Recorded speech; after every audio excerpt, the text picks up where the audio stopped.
พอเลี้ยงเฮาในติเคยหามก้นเจ้าจึงหิวก่อมหูเย้า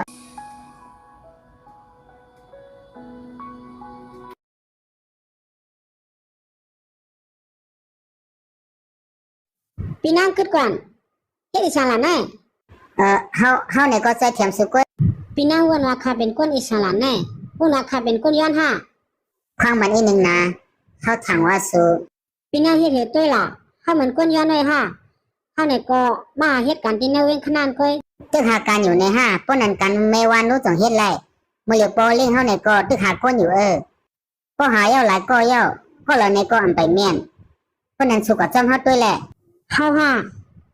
าจะเป็นได้อยู่แน่เฮาเลยจะก้นวานนอกตึงไหนเย้านำแต่ซีโยหลีก็เลยก็จอมเฮาด้วยแหละมาเลยเข้ามาก่อนปอเล่งปองในหาก้นเหตุการณ์มาปั่นปอเล่งเป็นก้นวันนอกน้ำแต่ซีโยเฮ็ดก็ปอเล่งตีไรใจอยู่มาสุนคาปอเล่งสิคาห้องคำอ่อนเมื่อวันดังจงยำลุมลาก้นเท่ามาหือสายข้อ2เส้นนี่มันเป็นกูกันเอาแลในเฮากันสูงนี่เป็นสายข้อลักพอยมันได้เจ็บแขนปันพี่เขียนเฮากูลองทำซูอยู่ลั่นแล่จงยำลุ่มลาก้นเท่าหืออ๋อหมออยู่ค่ะมันน่าให้ออกไปเสียงนั่นเป็นค่าก็ต้อยถึงมันก้อยเดี๋ยวผู้หมายให้มันกว่าละปอเล่งเป็นสังขารปอเล่งข้าตั้งไปตั้งหลายเหตุการณ์เป็นสังไรปอเล่งว่าข้ามเป็นไรผู้หญิงก็แน่มีเรื่องสังเทียงหลานแน่ปอเล่งหาคนเจ้าแหนมเจ้าแหน่ซ้ำสังก็ปอเล่งถูรีให้คาเฮ็ดด้วย2-3 วัน4 วันถึงเมื่อนั้นปอเล่งว่าข้ามเป็นไรข้าในก็เตรียมเอาเงินเฮ็ดหลีซึ่งหือก็เตรียมไรเป็นสังไรปอเล่งละจังในหลานแน่อย่าไปรัดฉันเย้าก่อนเลยนางคือเหตุการณ์กว่าตีในแหละเลี้ยวเฮาทำความเมเฮาก็เลยอยู่ก้อยกว่าย้อนลาด้วยอ่อนตั้งก่อนเพราะว่าสวมเหตุการณ์ดีออกกว่ากำเดียวเลี้ยวยินจำยาป่าแม่เพราะนั้นข้าได้กว่าก่อนที่ห้องการมีการหลุเฮ็ดเที่ยงเลี้ยวลูกกว่าเลยก็แล้วผู้หมายเฮากว่าเอาขับไปเล่น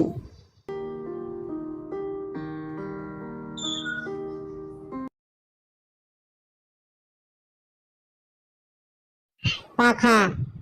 ปอเล่งคาในจึงมันห้องสลาลูกไส้ปลาหาจิมันห้องก้อนแรงเฮ้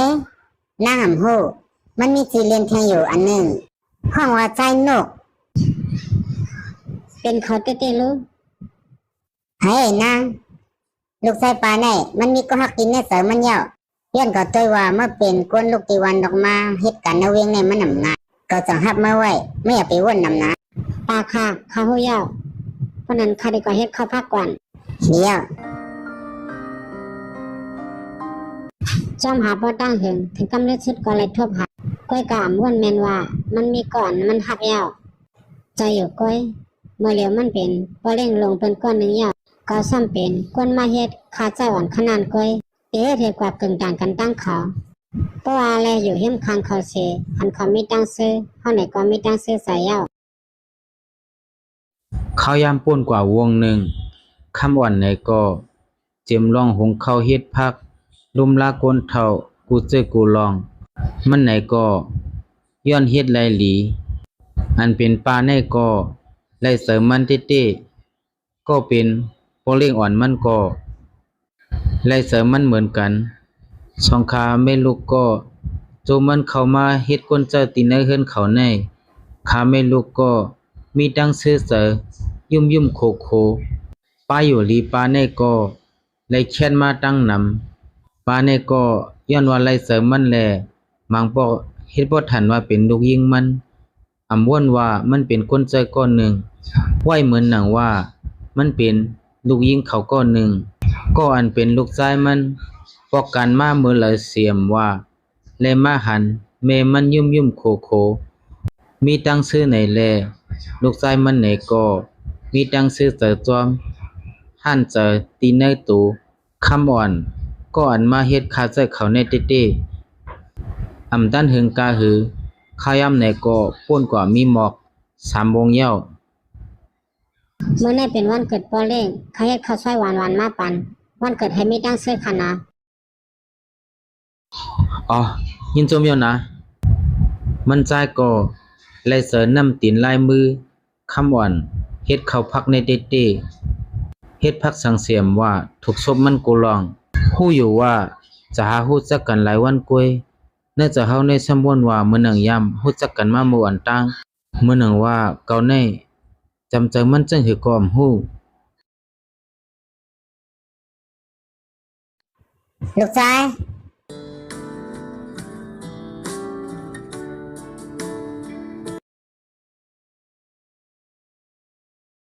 มันนั่งก่อนเลย มีลองสังละแม่ ลูกชายลูกวนว่าคำว่าในเป็นจังหือล่ะ ก็ลีอยู่แม่ลุมล้านแม่เนี่ยก็ไล่ลีอยู่ เฮ้ยอันก็ทำแน่มันนำจะลองแน่ตัวก่อนลูกชอบหาผู้หญิงคนนั้นสบ่มีเขาดังเศร้าปีแล้วและยินคนที่เฮือนนั่นลาดว่าผู้หญิงคนนั้นก็หาเหตุการณ์ในวันที่แนวเมืองแล้วในวันที่แนวเมืองในก็ลูกหาบ่ใครตีก็มันตอนตาเตเลยเท่าผ่านผู้หญิงคนนั้นลูกชายแม่ฮู้อยู่ว่าลูกเลยอยากเจอกล้วยกาจัดปันก้นเฮาในก็ลูกเลยต้วยกว่าตั้งนาอำจังว่าแลผู้หญิงก่อนลูกจอมหานั่นมันสิเป็นแนวเฮือนกว่าแล้วอำนั้นก็มันลูกชายลูกอย่าไปอยู่จอมตั้งวนเก่าๆแล้วนะลูก แม่ข้าในก็อำไปปล่อยวางเจอไล่ ลูกชายลองหมางลองแน่ถูกรีบปล่อยว่างก็ปล่อยว่างสีอย่าไปเอาลองวันก่อนเสียวเอามาสุกยงจอมน่าจัดปันลูก แม่อันเมลาในก็ใจอยู่กวย ลูกชายแม่ตัวออกอยู่ว่าคำอ่อนแน่มันดีไล่เจอลูกในก็ไล่เจอมันอยู่ตรงใจ เฮ้ยแม่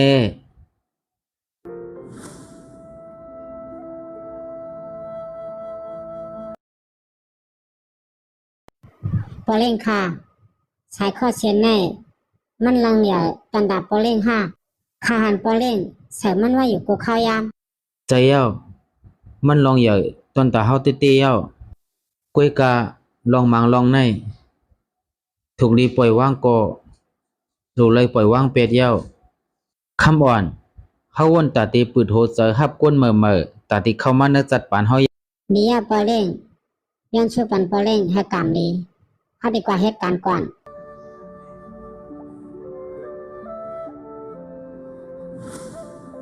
โปเล่งปลาข้าเอาคกของในมาปั่นโปเล่ง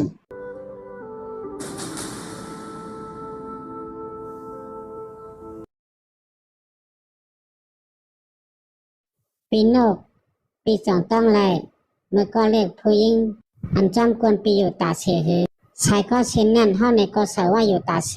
ปีลาดว่าปก็อย่ามาเตเสือสายคนในเสมาย้อนค่ะเขายามเปิ้นมา25ปีเฮาในก็ได้หาทบปีแล้ว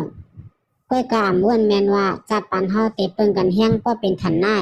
เฮาในก็ไล่มีตั้งซื้อยาก็ไล่เตื้อใจลองตั้งซื้อเฮาแต่เฮายินจอมปีเป็นคนออกมันก่อนนึงลองเฮาไล่เตื้อใจแต่เฮาอำกึ่งตันตั้งปีแล้วเมื่อแต่เฮาวันว่าป้อไล่อยู่เฮียมข้างสุขวาจึงนั้นก้อยก็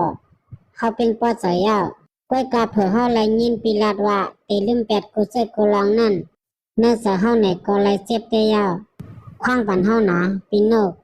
ย้อนให้เฮาไล่ห้องสู่จึงไหนเป็นปอกกำลืมชุดเฉเฮาในก็อำแค่ผัดยันมาต่อหน้าต่อตาสูย้อนนั้นเฮาจังไล่เลือกเส้นตั้งในเฉออกมายาวมันก่อนนะ ฮะผู้ไม้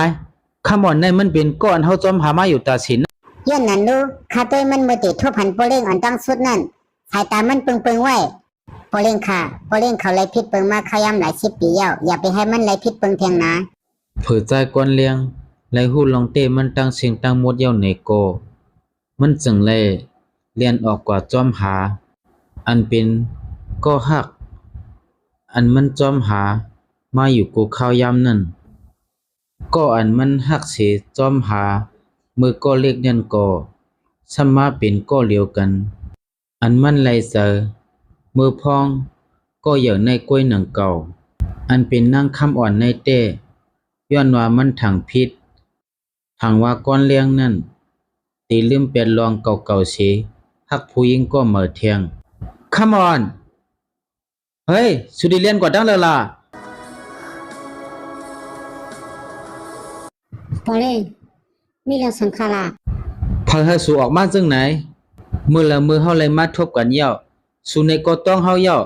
เป็นสังแลสู่สามำลัดในเฮาล่ะ ปีโนกย้อนปีลาดว่าปีแต่ลืมเป็นรองกับเก่าเสียหาแทงตั้งหักมาใหม่ปีลาดว่าปีเตแต่ตั้งสัตว์ปันใหม่เย้าเฮายอมรับอยู่ว่าเฮาและใจปีเตเย้ากุยกาว่าเฮาในก็อ่ำต้อยแลสุดีอยู่จ้อมผู้ยิ่งต่างก็ปีปล่อยเฮากว่าละ ใจอยู่เฮามีก็ฮักอันเมื่อเย้ากวยกากุนก็นั่นก็เป็นสุกุยมันนำจะเปิ้นจะเผอ ก้อยกาปีข้าในก็เป็นก้นเจ้าอันขนานก้อยเฮาในอำเกินการตั้งปีแล้ว Come on เป็นสังแลสุลาจังไหนเป็นสังแลว่าสวมกึ่งตานเฮาล่ะเฮาแน่เป็นต้นตาสุมากูข้าวยามเฮาหักก็มาหือก็เก่าหือมันก็เป็นสุกุยคุณพี่เขาจอยเฮาเลยมาทบหันกันเฮาในก็จังเลยมาทบสู่ขึ้น Come on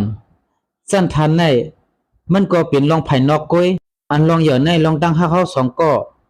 มันในก็ลองเหย่อเสกูซึกูลองเหย่อส่งสู่พร้อมเจอปองมาหิมค้างเฮาหือ เฮาพร้อมใจอยู่